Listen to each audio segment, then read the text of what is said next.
ఓం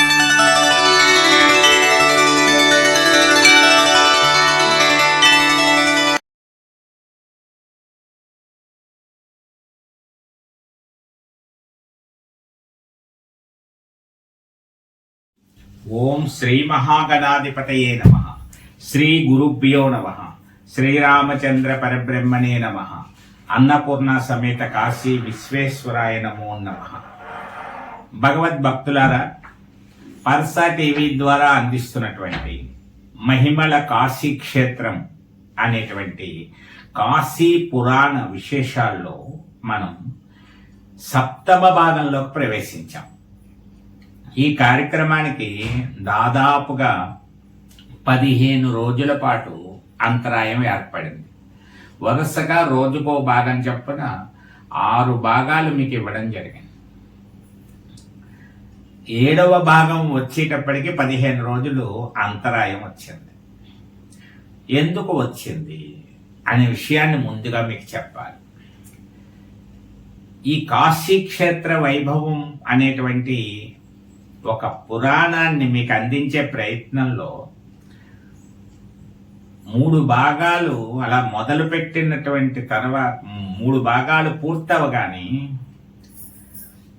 కాశీ వెళ్ళేటువంటి ఒక అవకాశం తలుపు తట్టింది. మా గ్రామం అయినటువంటి తాళపూడి శివాలయం నుంచి ఒక బస్సు ఏర్పాటు చేసి ఒక 24 మందితోటి ఒక 12 రోజులు అన్ని క్షేత్రాలు చూసుకుంటూ కాశీ వెళ్ళేటువంటి ఒక ప్రణాళిక సిద్ధమైంది. అక్కడ నిర్వాహకులుగా ఉండేటువంటి వారు, తెలిసిన వారు కొంతమంది మీరు కూడా రండి అనడము. ఖచ్చితంగా నేను ఆలోచనలో పడ్డాను, వెళ్ళాలనేటువంటి కార్యక్రమం ఉంది, కానీ అప్పుడే అనుకోలేదు. కాశీలో మీకు అనేక విషయాలు చూపించాలి అనేటువంటి ఒక ప్రయత్నం అయితే మనసులో ఉంది. ఈ సీరియల్ జరుగుతూ ఉన్నప్పుడు మధ్య మధ్యలో 1-2 సార్లు వెళ్ళవలసి వస్తూ ఉంటుంది, కానీ ఇప్పుడు వెంటనే మొదట్లోనే వచ్చింది. అది చిత్రంగా అగస్త్య మహాముని తపస్సు చేసుకుంటున్నటువంటి ఆశ్రమాన్ని సందర్శించడానికి ఋషులు, మునులు, దేవతలు కాశీ చేరుకున్నటువంటి ఘట్టం చెప్పవలసినటువంటి సమయంలో ఈ కార్యక్రమం వచ్చింది. అసలు ఈ కాశీ పురాణంలో మూలమైనటువంటి అగస్త్య మహాముని గురించి చెప్పవలసి వచ్చినప్పుడు ఆయన పూజించిన శివలింగాన్ని ఇవన్నీ మీకు చూపించాలనేటువంటి ఒక భావన మనస్సులో ఉంది. అందుకే మరి పరమేశ్వరుని సంకల్పము, ఆ అగస్త్య మహాముని చాలా గొప్ప శివభక్తుడు కాబట్టి ఆయన పూజించినటువంటి ఆ శివలింగాన్ని మీ అందరికీ చూపించే అవకాశాన్ని కల్పించాలని అనుకున్నాడు పరమేశ్వరుడు. అందుకే అటు ఇటు ఊగిసలాడుతూ మొత్తం మీద వెళ్ళాలనేటువంటి ఒక నిర్ణయం జరిగి 2వ తారీఖున బయలుదేరి వెళ్ళడం జరిగింది. అందువల్ల మీకు అన్ని భాగాలు వరుసగా రోజు ఇవ్వలేకపోవడానికి కారణం. ఇంకా కరెక్ట్గా నేను ఏ భాగాన్ని అయితే చెప్పదలుచుకున్నానో ఆ భాగం ఉన్న ప్రదేశం గురించి కాశీలో అన్వేషణ మొదలైంది. ఎందుకంటే అగస్త్య మహాముని ఉన్న ఆశ్రమ ప్రాంతం ఎప్పుడో కొన్ని వేల సంవత్సరాల నాటి విశేషాన్ని ఇప్పుడు గుర్తించడం అంటే చాలా కష్టమైనటువంటి విషయం. చాలా మారిపోయింది కాశీ. అనేక భవనాలు అవన్నీ కొత్త కొత్త నిర్మాణాలు అవన్నీ వచ్చేసాయి. మేము 2 రోజులు మాత్రమే కాశీలో ఉండే అవకాశం కలిగింది. ఆ 2 రోజుల్లో గంగా స్నానము, కాలభైరవ సందర్శన, కాశీ విశ్వనాథుని దర్శనము, ముఖ్యమైనటువంటి ప్రదేశాలు చూడడానికే సరిపోయింది. ఒకరిద్దరిని మధ్యలో అడుగుతూ ఉన్నా అగస్త్య మహాముని యొక్క ఆశ్రమం గురించి, ఆయన ఉండేటువంటి గుడి గురించి ఎవరూ సమాధానం ఇవ్వట్లేదు. 2 రోజులు అయిపోయింది. ఈ ఎలాగైనా సరే ఒక్కటి చూస్తే మిగతావన్నీ చూసినట్టు అనేటువంటి భావన నాలో ఉంది. మరి అనుకోకుండా ఒకరోజు ప్రయాణాన్ని పొడిగించారు. ఆ పొడిగించిన కారణంగా ఆ మరునాడు 3వ రోజు ఇంకా ప్రత్యేకించి అగస్త్య మహాముని ఉన్నటువంటి ఆ పూజించినటువంటి ఆ శివలింగాన్ని, ఆయన ప్రతిష్ఠించిన శివలింగాన్ని దర్శించాలనే ప్రయత్నంతో అనేక రకాలుగా ఎంక్వైరీ చేస్తే చక్కగా ఒక యువకుడి దగ్గర ఆ సమాచారం లభించింది. మేము ఉండే చోటికి చాలా దగ్గరలోనే, కిలోమీటర్ దూరంలోనే ఆ ఆశ్రమం ఉండడం. అక్కడికి వెళ్ళి ఎలాగో అలాగ కష్టపడి ఒక సందులో ఉంది. ఆ సందులో ఆ ఆశ్రమాన్ని గుర్తించడం. ఇప్పుడు ఆశ్రమంగా లేదు, కానీ ఆయన పూజించినటువంటి ఆ శివలింగాన్ని గుర్తించడం జరిగింది. ఇది చాలా ఆనందం కలిగింది. వచ్చిన పని, ఏ పని కోసమైతే పరమేశ్వరుడు కాశీకి పంపించాడో దానిని ఆయనే మార్గం చూపించి అగస్త్య మహాముని యొక్క ఆనాడు ఉన్నటువంటి ఆ ఆశ్రమ ప్రదేశాన్ని మరలా చూపించడం జరిగింది. మరొక విశేషం ఏమిటంటే అగస్త్య మహాముని ఆశ్రమంలోనే కలిసిపోయే షిరిడి సాయిబాబా వారి యొక్క దేవాలయ మందిరం కూడా కలిసిపోయింది. ఇది మరింకా ఆశ్చర్యం కలిగించింది. అంటే ఒక సద్గురు రూపము ఎక్కడున్నా ఒకటే అనేటువంటి భావన, కొన్ని సందేహాలతో కొట్టుమిట్టాడుతున్నటువంటి తరుణంలో మా మార్గదర్శి సాయిబాబా అనేటువంటి ఒక గ్రంథం కూడా రాయించినటువంటి నాకు రాసేటువంటి అవకాశం కలిగింది. అందులో గురుతత్వం అంతా వివరించాం. కానీ ఈ మధ్య వస్తున్నటువంటి విమర్శల నేపథ్యంలో ఉన్న సందేహాలన్నీ కూడా పటాపంచలు చేస్తూ అక్కడ బాబా కనిపించడం కూడా మరొక విశేషం. సరే, మనం ఇప్పుడు ముందుగా అగస్త్య మహాముని ఆశ్రమ విశేషాన్ని కరెక్ట్గా ఈ ఎపిసోడ్లో కొంచెం 10 నిమిషాలు ఎక్కువే ఉన్నప్పటికీ ఇది చాలా తప్పనిసరిగా చెప్పవలసినటువంటి సమయం ఇది. ఎందుకంటే పరమేశ్వరుని యొక్క అనుగ్రహము, లీల ఎలా ఉంటాయి అనేటువంటిది ఎపిసోడ్ 7వ భాగంలోనే మనకు అర్థమైంది. నేను ఏదైతే మీకు ముందుకు వివరించాలనుకున్నానో కాశీఖండంలో ఉన్నటువంటి భాగాన్ని, ఆ దృశ్యాన్ని కూడా ముందుగా నేను చూసేటట్టుగా చేసి నా ద్వారా మీ అందరికీ తెలియచేసేటట్టు చేయడం జరిగింది. ఇక నుంచి నేను ఎప్పుడు కాశీ వెళ్ళినా అగస్త్య మహాముని పూజించినటువంటి ఆ శివలింగానికి చక్కగా అభిషేకాలు అవి చేసుకునేటువంటి ఒక భాగ్యము కలిగింది. తప్పనిసరిగా సందర్శిస్తూనే ఉంటాను. నాకు తెలిసిన వాళ్ళందరినీ వెళ్ళమని చెప్తూనే ఉంటాను. ఆ వీడియోలన్నీ కూడా కొద్దిగా అక్కడ ఉన్నటువంటి దృశ్యాన్ని మాకు అందుబాటులో ఉండగా తీసినవన్నీ కూడా మీకు చూపించడం జరుగుతుంది. మరి దానితో పాటుగా ఈరోజు మరి కాశీ పురాణంలో 7వ భాగమైనటువంటి మీకు చూపిస్తున్నటువంటి ప్రదేశము, నేను చెబుతున్నటువంటి ప్రదేశము ఒకటే అవుతుంది. కాశీఖండంలోకి వచ్చేద్దాం. కాశీఖండంలో విశేషాన్ని వింటూ అగస్త్య మహాముని ఆశ్రమంలో ఆయన శివలింగాన్ని వీక్షిస్తూ మీరు ఆనందానుభూతికి లోనవ్వలసిందిగా కోరుకుంటూ మనం భాగంలోకి ప్రవేశిద్దాం. దేవతలందరూ కూడా మరలా మీకు ఒకసారి గుర్తు చేస్తున్నాను, 17 రోజులు అయిపోయింది కాబట్టి. వింధ్య పర్వతము, మేరు పర్వతం మధ్య ఒక వివాదం ఏర్పడింది.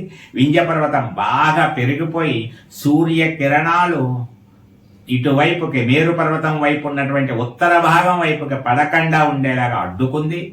దాంతో ప్రకృతి అంతా, జీవన విధానం అంతా స్తంభించింది. దేవతలు, ఋషులు, మునులు అందరూ వెళ్ళి బ్రహ్మగారిని ప్రార్థించారు. బ్రహ్మగారు ఈ సమస్యను పరిష్కరించడానికి మీరు కాశీ వెళ్ళండి, అగస్త్య మహామునిని సహాయాన్ని కోరండి, ఆయన ఈ సమస్యను పరిష్కరించగలడు అని చెప్పేసి బ్రహ్మగారు చెప్పడం. అక్కడి వరకు వచ్చాం. ఇప్పుడు ఆ తర్వాత భాగాన్ని చూద్దాం. దేవతలందరూ, ఈ ఋషులు, మునులు అందరూ కూడా ఏం చేస్తున్నారు? స్థానికంగా కాశీలో ఉండేటువంటి వాళ్ళందరినీ అడుగుతూ అగస్త్య మహాముని ఉండేటువంటి ఆశ్రమ ప్రాంతానికి చేరుకున్నట్టు వాళ్ళందరూ కూడా. చేరుకుంటే అక్కడ ఎలా ఉందిట? ఆశ్చర్యపోయే విధంగా ఉంది. ఆశ్రమ ప్రాంతం అంతా ఎలా ఉంది? ఏనుగు తొండము యొక్క కొన భాగాన్ని సింహపు పిల్ల సున్నితంగా గోకుతోందిట. ఏనుగు తొండము చివరి భాగానికి అసలు దురదగా ఉంటే అది ఎవరు గోకుతారు మరి? అందువల్ల సింహం పిల్ల అలా గోకి ఏనుగుకి ఆనందాన్ని కలిగిస్తోందిట. ఏనుగుకి సింహానికి బద్ధ వైరం కదండి, కానీ అక్కడ దృశ్యం అలా ఉంది. అలాగే వాడి అయిన గోళ్లతో పెద్ద పులి ఏం చేస్తోంది అంటే ఒక లేడి యొక్క ముఖాన్ని పైకెత్తి సున్నితంగా ముద్దాడుతోంది. ఒక తోడేలు మేకపిల్లను ప్రేమతో కౌగిలించుకొని బుజ్జగిస్తోంది. తోడేలు మేకపిల్ల. అలాగే అడవి పిల్లి పొదరింటిలోని ఎలుకతో దోబూచులాడుతోంది. ఒక అడవి పిల్లి ఒక పొదరింటిలో ఉన్నటువంటి ఎలుక దోబూచులు ఆడుకుంటున్నాయి, దొంగాట ఆడుకుంటున్నాయి, నన్ను ముట్టుకో చూద్దాం అన్నట్టుగా. ఇటువంటి వాతావరణం కేవలం మునుల యొక్క ఆశ్రమంలో మాత్రమే చూడగలం. ఎందుకంటే అక్కడంతా సత్వగుణముతో నిండిపోయి ఉంటుంది అంతా కూడా. ఎండవేడి తగలకుండా ఒక పాము ఏం చేస్తోందంటే తన పడగతో ముంగిసకు పడగ పడుతోంది. అయ్యో ముంగిసకి ఎండ తగులుతోంది, కాస్త నీడ కలగాలని ముంగిసక పాము పడగ పడుతోంది. ఆ పడగ నీడలో ముంగిస విశ్రాంతి తీసుకుంటోంది. కొండగొర్రె కోతి కలిసి గుసగుసలు ఆడుకుంటూ స్నేహంతో ప్రవర్తిస్తున్నాయి. ఎంత చక్కటి వాతావరణం ఉందో చూడండి. ఇటువంటి వాతావరణాన్ని చూసి అందరూ ఆశ్చర్యపోయారు. అక్కడ దేవతలు వెళ్ళినటువంటి దేవతలు కానీ ఋషులు కానీ మునులు కానీ, ఆహా ఏమి ఈ ఆశ్రమం యొక్క గొప్పతనం, అగస్త్య మహర్షి యొక్క తపశ్శక్తి ప్రభావం ఎంత గొప్పగా పనిచేస్తోంది, శత్రుభావన కలిగినటువంటి జంతువుల మధ్య కూడా చక్కటి స్నేహభావం వర్ధిల్లుతోంది, తపశ్శక్తి మహిమ ఎంత గొప్పదో కదా అనుకున్నారట. అనుకుని అక్కడ చూస్తే ఇంకా ఆశ్చర్యంగా పక్షుల చేష్టలు మరీ చిత్రంగా ఉన్నాయట. ఒక కోకిల కూకు అని అరవగానే పావురం ఏం చేస్తోందిట, అలా అరవకు, సైలెన్స్ అంటున్నట్టుగా. ఎందువల్ల అగస్త్య మహాముని తపశ్శక్తి తపోధ్యానానికి భంగం కలుగుతుంది. ఎందుకు అరుస్తావు, శబ్దం చేస్తావు, కాస్త దూరంగా వెళ్ళి కూసుకో అన్నట్టుగా అంటోందిట. ఈ విధంగా సారిక పక్షి చిలుకకు శివతత్వాన్ని బోధిస్తోందిట. చకోర పక్షి చంద్రుడి యొక్క వెన్నెల పానాన్ని మరిచి నక్తవక్త్రం చేసినట్లుగా నిశ్చలంగా ఉందిట. అసలు ముని ధ్యానానికి భంగం కలగకూడదని పక్షులన్నీ తమ సహజమైనటువంటి కిలకిలారావాల శబ్దాలన్నీ మరిచిపోయి ఆ శబ్దాల వల్ల ముని యొక్క దీక్షకు కానీ జ్ఞానానికి కానీ పూజకు కానీ భంగం కలుగుతుందనే భావనతో వ్యవహరిస్తున్నాయట. అలాగే పురాణాలను నిత్యం వింటూ ఉండడం వల్ల కాబోలు, అందులో ఉన్న నీతిని గ్రహించడం వల్ల కాబోలు కొంగలు నీటిలో ఎగురుతున్న చేపలను పట్టుకోవడం మానేసి ధ్యానంలో మునిగున్నాయట. కొంగ చేపను పడదామని చూస్తుంది, ధ్యానం నటిస్తుంది, కొంగ జపం అంటారు. కానీ ఇక్కడ నిజమైన జపం చేస్తున్నాయి కొంగలు. చేపలు ఎగురుతూ ఉన్నా సరే, వాటి కళ్ళ ముందు ఊరిస్తున్నా సరే, వాటిని ఏం పట్టుకోవాలనేటువంటి భావనతో కొంగలు లేకుండా ఉన్నాయట.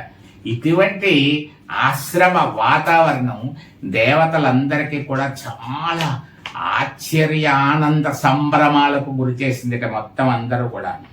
అలాగే ఇంకా ఎలా ఉందిట, కరుణామూర్తి దయామయుడు పరమేశ్వరుడు ఉపదేశించిన తారక మంత్రాన్ని విని ఉండడం వల్ల కాబోలు గండు తుమ్మెదలు కూడా తారక మంత్రంతో ఝూంకారం చేస్తున్నాయి. గండు తుమ్మెదలు ఝూంకారం చేస్తూ ఉంటాయి, కానీ ఆ ఝూంకారం ఎలా మార్చుకున్నాయటవి, ఓం నమ శివాయ అనే అర్థం వచ్చేలా చేస్తున్నాయి ఆ ఝూంకారం అంతా కూడా. ఏనాటికి హాని కలగనటువంటి కాశీ క్షేత్రంలో నివసించే ప్రాణులకు అసలు స్వర్గముతో పనే ఉంది. ఎప్పటికీ హాని జరగని నగరం ఏదైనా ఉంటే అది కాశీయేట. చేసుకున్న పుణ్యం క్షీణించగానే నేల మీదకి జారిపడే స్వర్గము కంటే ముక్తిని ప్రసాదించే కాశీ క్షేత్రం ఎంతో గొప్పది కదా. స్వర్గంలో ఎంతకాలం ఉంటారు ఎవరైనా, పుణ్యం ఉన్నంత వరకు. పుణ్యం క్షీణించగానే మళ్ళీ నేల మీద పడతారు. కానీ కాశీ మోక్షాన్ని ఇచ్చేస్తుంది, ఇంకా స్వర్గాలతో పని లేదు, మోక్షం మరలా జన్మతో పని లేదు. అందువల్ల ఆశ్రమ వాతావరణాన్ని చూసి దేవతలు మునులు అనుకుంటున్నారు, అసలు కాశీ నగరంలో శ్మశాన కాపరిగా ఉన్నవారు, ఆదరణకు నోచుకోలేక వెలివేయబడిన వారు సైతం ఎంతో పుణ్యాత్ములు. శ్మశాన కాపరెట్టి ఎవరు ఆదరించరు. కొంతమందిని వెలివేసినట్టు వాళ్ళు చేసిన తప్పులకో పొరపాట్లకో వాళ్ళని వెలివేసినట్టు ఉన్నటువంటి వాళ్ళు కూడా అందరితో మాట్లాడకపోయినా కాశీలో ఉన్నారు కాబట్టి వాళ్ళు ధన్యాత్ములు అయిపోతారు. ఎందుకంటే వారితో పోలిస్తే స్వర్గాధిపతి అయిన దేవేంద్రుడు కూడా ఎందుకు పనిచేయట అల్పుడే అవుతాట. కాశీ క్షేత్రంలో నివసించేటువంటి వాడు ఎంతటి భ్రష్టుడైనా సరే, ఎంతటి అధముడైనా సరే అశ్వమేధ యాగము చేసినటువంటి పుణ్యపురుషుడితో సమానమైపోతాట.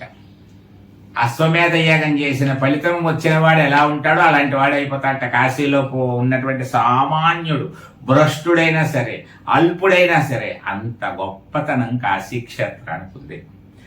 వారణాసిలో పుట్టిన దోమ కూడా ఐరావతం కంటే గొప్పదిగా భావించాలట. ఐరావతం గొప్పది అసలు, కానీ దోమ వారణాసిలో ఉంది, అందువల్ల దోమే గొప్పదైపోతుంది. ఐరావతం గొప్ప అంతా తగ్గిపోతుంది. ఈ కాశీ క్షేత్రంలో మొలత్రాడు మాత్రమే కట్టుకుని కనిపించేటువంటి చిన్న బాలుడు సైతం గర్వముతో మిడిసిపడే మృత్యుదేవత ముందరి పండ్లను పీకి పారేయగల శక్తివంతుడవుతాడు అని చెప్పేసి ఒక ప్రతీతి ఉంది. మొలతాడు మాత్రమే కట్టుకుని ఉండే చిన్న బాలుడు అంటే నెలలు, ఒక ఏడాది లోపు ఉండేటువంటి బాలుడు, ఏడాదిన్నర లోపు ఉండే బాలుడు ఏమి ఉండదు వాడి దగ్గర బలమేమి, కానీ మృత్యుదేవతని ముందరి పళ్ళను లాగేసేంత శక్తివంతుడు అవుతాడట. కాశీ క్షేత్రం అంత గొప్పది కదా. ఎన్ని కల్పములు గడిచినా, ఇంద్రులు ఎంతమంది మారినా కాశీ క్షేత్రం మాత్రం నశించదు, శిథిలమవదు, శోభ తగ్గదు. నిశ్చలమైనటువంటి మనస్సుతో గంగానదిలో స్నానము చేసి పరిమళభరితమైన పుష్పములతో బిల్వ దళములతో కాశీ విశ్వేశ్వరుణ్ణి అర్చించినటువంటి వారికి, శివస్తోత్రము పఠించేటువంటి వారికి ముక్తికాంతలు వరిస్తారు. వాళ్ళని ముక్తి వరిస్తుంది, ముక్తి లభిస్తుంది వాళ్ళకి. అందువల్ల ధర్మార్థ కామ మోక్షములు అనేటువంటి చతుర్విధ పురుషార్థములో కూడా కాశీ క్షేత్రంలో ఆనందంగా నివసిస్తూ ఉంటాయట. ధర్మ, అర్థ, కామ, మోక్ష అనేటువంటి చతుర్విధ పురుషార్థములు కాశీలో సమృద్ధిగా రోజు రోజుకి వర్ధిల్లుతూ ఉంటాయి. మన ప్రాంతంలో ఏమవుతాయి, రోజు రోజుకి అవి వర్ధిల్లకుండా నశించిపోతూ ఉంటాయి, క్షీణించిపోతూ ఉంటాయి. ధర్మము 4 పాదాల కాశీలో ఆనందనార్చవం చేయడం కనిపిస్తుందిట. అందుకే పురుషార్థము అనేటువంటిది కాశీ నగరంలో అనేక రూపాల్లో నిండుగా కనిపిస్తుంది. కామము అనే పురుషార్థము కాశీనగర రాజమార్గంలో టీవీగా సంచరిస్తుంది. త్రవ్విన కొద్దీ బయటపడేటువంటి నిధి, ఒక నిధి తవ్వుతున్నారు, ఇంకా బంగారం దొరికింది, వజ్రాలు దొరికాయి, గడులు దొరికాయి, ఇంకా తవ్వండి, ఇంకా లంక బిడ్డలు దొరుకుతాయి, ఇంకా ఏం దొరుకుతాయి అంటారు కదా. అలా తవ్వే కొద్దీ బయటపడేటువంటి గొప్ప నిధి లాంటి మోక్షం కాశీలో దొరుకుతుంది. కాశీ ఎలాంటిదంటే సకల కళ్యాణములకు నిలయం, అంటే సకల శుభాలకు నిలయం. అద్భుత మహిమల రాసే కాశీ, అద్భుతమైన మహిమలన్నీ ఒక గుట్టగా పోసేస్తే ఆ రాసే కాశీ నగరం. అష్టసిద్ధులకు కాశీ క్షేత్రము గొప్ప నిలయం. మానవుల యొక్క సంకల్పాలను నెరవేర్చేటువంటి కల్పవృక్షమే కాశీ క్షేత్రము అని కూడా చెప్పబడుతోంది. అటువంటి కాశీ క్షేత్రానికి వచ్చారు. మనకి ప్రళయకాలం అనేటువంటి ఒక కాలం ఉంటూ ఉంటుంది, అప్పుడు అంతా నశించిపోతుంది అని చెప్తూ ఉంటారు. కొండల్ని సైతం దూది పింజెల్లా ఎగరగొట్టేగల 7 రకాల పెనుగాళ్ళు వేస్తాయి. అప్పుడు ఒక బంతి ఎగిరిపోయినట్టుగా, బంతి విసిరితే ఎటో పోయినట్టుగా పెద్ద పెద్ద కొండలన్నీ కూడా దూది పింజలాగా, దూది గింజల్లాగా ఎగిరిపోతాయట. అలాంటి గాలులు 7 రకాల గాలులు వీస్తాయట ప్రళయకాలంలో. మహాపర్వతములు సైతం వెనక్కు ముందుకు ఊగిపోతాయట. ఒక్క సూర్యుడు కాదు, 12 రకాల సూర్యుడు ఆకాశంలో ఒక్కసారి ప్రళయకాంతులతో మహా తేజస్సును కురిపిస్తారట. అటువంటి ప్రళయకాలంలో మేఘములు ఏకదాటిగా వర్షిస్తూ మొత్తం అంతా జలమయం అయిపోతుంది. ఎక్కడ చూసినా నీరే. ఇంకా పంచభూతాల్లో ఆకాశం మినహా మిగిలినవన్నీ అదృశ్యమైపోతాయి. భూమి కనపడదు, అగ్ని కనపడదు, ఒక్క ఆకాశం మాత్రమే కనపడుతూ ఉంటుందిట. కానీ అటువంటి ప్రళయ కాలంలో 5 క్రోసుల దూరంలో ఉన్నటువంటి కాశీనగరం మాత్రం ఎలాంటి విపత్తు జరగదు, ఎలాంటి దాన్ని ఏమంటారు, ఎలాంటి విఘాతము కలగకుండా, ఎటువంటి నష్టము కలగకుండా కాశీ వర్ధిల్లుతూనే ఉంటుందిట. ఆ సమయంలో పరమేశ్వరుని యొక్క త్రిశూలం యొక్క శిఖర భాగమున సురక్షితంగా ఉంటుందిట. అటువంటి కాశీ క్షేత్రానికి వచ్చారు. కాశీ వైభవాన్ని వాళ్ళు అలా చెప్పుకుంటూ అగస్త్య మహాముని ఉన్నటువంటి ఆ ఆశ్రమ ప్రాంగణంలోంచి నెమ్మదిగా కొద్ది కొద్దిగా చూసుకుంటూ అక్కడ విశేషాలన్నీ చూస్తూ కాశీ మహత్యాన్ని వాళ్ళు తలుచుకుంటున్నారు. ఇవన్నీ వాళ్ళ మనసుల్లో ఉన్న భావాలు. కాశీ క్షేత్రంలో నివసించే ప్రాణములను విడిచే అవసాన దశలో పరమేశ్వరుడు ఏం చేస్తాడట తెలుసా అండి? సపరివార సమేతంగా వచ్చేస్తాడట. తన పరివారంతో వచ్చేస్తారు, తన కుటుంబం అంతా వచ్చేస్తారు. ఎవరో ఒకళ్ళు ప్రాణం విడుస్తున్నారు కాశీలోనిగానే వచ్చేస్తారు. వచ్చేసి ఆ ప్రాణములు ఎవరైతే విడుస్తున్నారో వాళ్ళ కుడి చెవిలో స్వయముగా శివుడు తారక ప్రణవ మంత్రాన్ని ఉపదేశిస్తాడట. అదే సమయంలో పార్వతీదేవి అమితమైన మాతృవాత్సల్యంతో తన చీర కొంగును తీసి గొబగబా ఆ జీవుడికి కాస్త గాలి తగలాలి, హాయి కలగాలి, మృత్యు భయంతో ఉన్నాడు అని ఇతనికి భయం ఉండకూడదు, ప్రాణములు హాయిగా విడవాలి అని చీర కొంగుతో విసురుతూ ఉంటుంది ఆవిడ. అలాగే దుంతి వినాయకుడు తన తొండంతో చల్లటి నీటిని చిలకరింపజేస్తూ మృత్యు భయం లేకుండా మేము ఉన్నాం రా, నీకేం భయం లేదురా అని చెప్పేసి తొండంతో నీరు అలా చల్లగా జల్లుతూ ఉంటాడట. పావన గంగాదేవి సుమంగళి రూపంలో స్వయంగా వచ్చి జీవుని యొక్క శరీరమును మృదువుగా నిమురుతుందిట. ఆవిడ ఒకసారి అలా స్పర్శిస్తుందిట. భృంగీశ్వరుడు అంటారు, నంది భృంగి అంటూ ఉంటారు. అలా భృంగీశ్వరుడు వచ్చి వాళ్ళ యొక్క నుదుటిన విభూతి రేఖలు దిద్దుతాడట. కాశీలో మరణించిన జీవులకు మాత్రమే ఇలాంటి మహాభాగ్యం కలుగుతుంది. ఇంకెవ్వరికీ శివ పరివారం అంతా అలా వచ్చి ఇలాంటి సేవలు చేయరు. అందుకే కాశీ మరణము అత్యంత గొప్పది అంటారు. 1,000,000 మందిలో ఒక్కరికి కూడా లభించదు కాశీ మరణం. అక్కడ నివసించేవారు అదృష్టవంతుల పూర్వజన్మ పుణ్యం వల్ల జరుగుతుంది. ఎక్కడెక్కడో వాళ్ళు అనుకుని వెళ్ళినా సరే జరగదు, ఆ టైంకి బయటకు వచ్చేస్తారు. అందులో కాశీ మరణం అత్యంత గొప్పది. అంత గొప్ప క్షేత్రంలో అగస్త్య మహాముని తపస్సు చేసుకుంటూ అక్కడే ఉండిపోవాలని నిర్ణయించుకున్నాడు ఆయన. అటువంటి అగస్త్య మహాముని ఆశ్రమంలో పర్ణశాల లాంటి దృశ్యం కనపడింది వాళ్ళకి. ఒక ఇసుక నేలపై తామర పువ్వులు వెళ్ళే సుకుమారంగా ఉండే లోపాముద్రాదేవి అడుగుజాడలు కనపడ్డాయట. ఆయన భార్య పేరు లోపాముద్రాదేవి, అగస్త్య మహాముని భార్య పేరు. ఆ లోపాముద్రాదేవి అడుగుజాడలు కనపడ్డాయట. పర్ణశాలకు ముందు ఇరువైపులా బారులు తీరిన లేళ్లు అక్కడికి వచ్చే ఋషికన్యలు అందించే చామధాన్యం అనేటువంటి గింజలు వేస్తూ ఉంటే ఋషికన్యలు వాళ్ళను అవి తిందామని లేళ్లు చూస్తూ ఉంటాయట. అలాగే దేవతార్చన చేయడానికి అవసరమైనటువంటి మంచి పువ్వులు, గంధము ఇవన్నీ తయారు చేసి ఆ పరిమళాలు వ్యాపిస్తున్నాయట. గోరువంకలు, చిలుకలు వేదమంత్రాలు పఠిస్తున్నాయట చక్కగా. అగస్త్య మహాముని పర్ణశాలలో ఎలా ఉందిట? బ్రహ్మదేవుడు నివసించేటువంటి సత్యలోకానికి అగస్త్య మహాముని ఉండేటువంటి లోకానికి పెద్ద తేడా కనపడలేట. రెండు ఒకలాగే ఉన్నాయనిపించేది. వీళ్ళ ఇప్పుడే కదా అక్కడి నుంచి వచ్చారు, బ్రహ్మగారు ఇక్కడికి వెళ్ళండి అంటే అందులో అక్కడ ఉన్నట్టుగానే ఇక్కడ ఉంది అనిపించిందిట.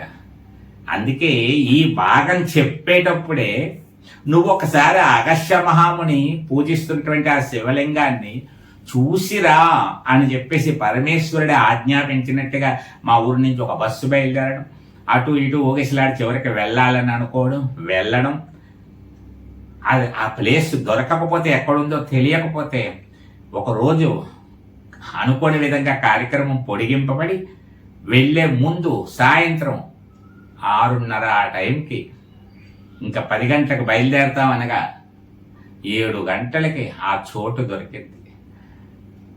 ఆయన నివసించినటువంటి లోపాముద్రాదేవితో అక్కడ తపస్సు చేసినటువంటి శివ తపస్సు ధ్యానం చేసినటువంటి ప్రదేశం ఇది. చాలా అద్భుతం, ఆనందం.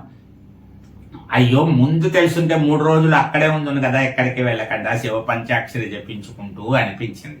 ఈసారి అక్కడ ఎక్కువసేపు గడపడం జరుగుతుంది. ఎప్పుడు వెళ్ళినా సరే శివుడే ధాత, శివుడే భోక్త, శివుడే కర్త, అంతా శివమయం అనే భావనతో గంగా నది ఒడ్డున ఉన్న మారేడు చెట్టు కింద శివధ్యానంలో నిమగ్నమై ఉన్నాడు అగస్త్య మహాముని. ఎలా ఉన్నాడైన? రుద్రాక్షలు ధరించి ఉన్నాడు, విభూతి రేఖలు ధరించి ఉన్నాడు. పులితోలిపై కూర్చుని పాశుపత దీక్షలో ఉన్న మహర్షి వారికి స్పష్టంగా కనిపించాట. ఆ ధోరణి చూశారు ఆ మహర్షిని. మంచి తేజస్సుతో ప్రకాశిస్తున్నాడు ఆయన. ఆయన నిశ్చలంగా శివధ్యానం చేసుకుంటున్నాడు. అలా ధ్యాన నిమగ్నుడై ఉన్నాడు ఆయన. మధ్య మధ్యలో కాశీ వల్లభ, నీలగ్రీవ, భవ అంటూ పలుకుతున్న మహాముని ప్రక్కనే లోపాముద్రాదేవి జపమాల తిప్పుతూ కనిపిస్తోంది. ఆయన భర్త పక్కనే కూర్చొని లోపాముద్రాదేవి జపమాల తిప్పుతోంది. మునులు దేవతలు అందరూ కూడా జయ జయధ్వానాలతో వెళ్ళి ఆయనకి నమస్కరించి మొక్కి ఆయన ధ్యానమునకు భంగం కలగకుండా ఆయన అంతటా ఆయన ధ్యానంలోంచి బయటకు వచ్చి పలకరించే వరకు ఓపికగా శ్రద్ధగా వేచి చూస్తూ అలా అందరూ కూడా ఆ ఆనంద పారవశ్యంతో అలా వేచి ఉన్నారట ఆయన. అప్పుడు ఆయన పద్మాసన బంధనం నుంచి బయటపడిన మహర్షి వారిని చూసి వెంటనే అంతమందిని చూశాడు. అలా అష్టదిక్పాలకులు ఉన్నారు, దేవతలు ఉన్నారు, ఇంద్రుడు ఉన్నాడు. ఆహా, ఎంత గొప్ప గొప్ప మునులు ఉన్నారు. వాళ్ళని చూడగానే ఇటువంటి వాళ్ళందరూ రాగానే మరి ఆయనకు సంతోషం కదా. అతిథి సత్కారాలు చేసేవారు. రాక ఎంత గొప్ప వాళ్ళు వచ్చారు, రండి రండి మా ఆశ్రమం పావనం అయిందంటూ అగస్త్య మహర్షి వాళ్ళందరికీ అతిథి సత్కారాలు చేశారు. అతిథి సత్కారాలు చేసి తర్వాత ఆయన అన్నాడు, ఇంత గొప్ప గొప్ప మహామహులైనటువంటి మీ అందరూ కూడా సామాన్యుడినైనటువంటి నా ఆశ్రమానికి రావడానికి గల కారణం ఏమిటి అని అగస్త్య మహర్షి అన్నారు. అప్పుడు వాళ్ళు అన్నారు, మీ మాటలే మీ గొప్పతనాన్ని చాటుతున్నాయి మహర్షి. దేవగురువైన బృహస్పతి ద్వారా మా అభ్యర్థనను విని మా ప్రార్థన, దేవగురువైనటువంటి బృహస్పతి ద్వారా వాళ్ళందరి తరపున మా అందరి తరపున ఇదిగో మాతో వచ్చినటువంటి దేవగురువైనటువంటి బృహస్పతి గారు మీకు మా విన్నపాన్ని వినిపిస్తారు. ఆయన ద్వారా వినమని మేము అందరూ మిమ్మల్ని కోరుకుంటున్నాము అగస్త్య మహర్షి అని అందరూ నమస్కరించి బృహస్పతి గారిని ముందు పెట్టారు. ఇప్పుడు బృహస్పతి గారు ఆయన విషయాన్ని చెప్తారు. ఇంతవరకు ఈ రోజు భాగాన్ని ముగించుకుందాం. మీకు మరీ చెప్తున్నాను, కాశీ పురాణం వినడం అనేటువంటిది ఒక యోగం. మీకు ఎప్పుడైనా కాశీయాత్ర ప్రయాణం తగలవచ్చు. వినేసి ఉంటే విన్న తర్వాత మీరు వెళ్ళి అక్కడ పొందుతున్న ఆనందం వేరుగా ఉంటుంది. ఇప్పుడు ఇది వింటున్న వాళ్ళు అగస్త్య మహాముని ఆశ్రమానికి తప్పనిసరిగా వెళ్తారు. ఒక 10,000 మందిలో ఒక్కడు కూడా వెళ్ళనటువంటి ప్రదేశంలో అక్కడ పెద్ద ఏ విధమైన ప్రాధాన్యత లేని విధంగా ఉంది అక్కడ ఆశ్రమం. ఇప్పుడు ఇది వినడం ద్వారా అగస్త్య మహాముని ఆశ్రమానికి వెళ్ళే వాళ్ళ సంఖ్య పెరుగుతుంది. అలాగే మీరు వినండి, కాశీక్షేత్రం వెళ్ళే ఫలితాన్ని పొందండి. ఎప్పుడైనా ప్రయాణం జరిగినప్పుడు ఇవన్నీ గుర్తుకొస్తాయి. అప్పటికప్పుడు ఇంకొక 4 రోజుల్లో వెళ్తామనగా అన్నీ వినలేరు. కాబట్టి మీరు వినండి, వినమని చెప్పండి. ఇప్పుడు 7వ భాగంలోనే ఉన్నాం మనం. మిగతా భాగాలన్నీ ఒకసారి వినేయండి. ఈ రోజు కంటిన్యూ అవ్వండి. చాలా భాగాలు మీకు చాలా చక్కగా వివరించే ప్రయత్నం చేస్తున్నాను. కాబట్టి చూస్తూ ఉండండి, చూడమని చెప్పండి. కాశీ యాత్ర చేసిన ఫలితాన్ని పొందండి, ఒకరికి వినిపించిన ఫలితాన్ని పొందండి. వినమని చెప్పడం ద్వారా మీ బంధువులు, మీ అక్కయ్యలు, చెల్లెళ్ళు చాలా మంది ఉంటారు, ఆత్మీయులు, వాళ్ళు భక్తిభావంతో ఉన్న వాళ్ళు ఉంటారు, వాళ్ళకి పంపండి. ఈ మీకు పంపినటువంటి లింక్ వాళ్ళకి పంపండి. ఆ విధంగా అందరం కలిసి అన్నపూర్ణ సమేత కాశీ విశ్వేశ్వర స్వామి యొక్క అనుగ్రహాన్ని పొందాలని కోరుకుంటూ సర్వే జనా సుఖినో భవంతు. అన్నపూర్ణ సమేత కాశీ విశ్వేశ్వర స్వామి దేవతా కృపా కటాక్ష సిద్ధిరస్తు.